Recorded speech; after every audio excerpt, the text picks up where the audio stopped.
Сәлем барлықтарыңызға. Бұл видеода 2023-24 оқу жылында өткен ауыл олимпиадасы математика пәнінен 11 сынып 1 кезеңнің 14 есебін талдаймыз. Кітаптың беттерін нөмірлеу үшін 3 беттен бастап 2023 цифра қажет болды. Кітапта қанша бет бар дейді. Бастапқыда 3-тен 9-ға дейін бір таңбалы цифрлар, бір таңбалы сандармен, сонда мына жерде 7 цифра қолданылады екен. 7 цифр. 1-ден 9-ға дейін. Сосын оннан 99-ға дейін 90 сан бар. 90 сан әр қайсына 2 цифрадан болса 180 цифра қажет болады екен. Енді мына 187-ін азайтып көрейік. Мысалға 100-ден бастап нөмірленетін болса 3 таңбаларының барлығы кете ма, жоқ па? Мына жерде 900 сан бар.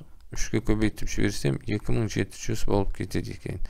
Ол 3 таңбалы цифрларының барлығы қолданбайды екен. Мына жерде 2023-тен артып кетті. Сонда неше 3 таңбалы сан қолданылған, соны анықтау үшін 2023-тен мына екеуін азайтып алайық. Сонда 187-ні азайтып жібереміз. 180, мына 7 цифрамен 187 болды.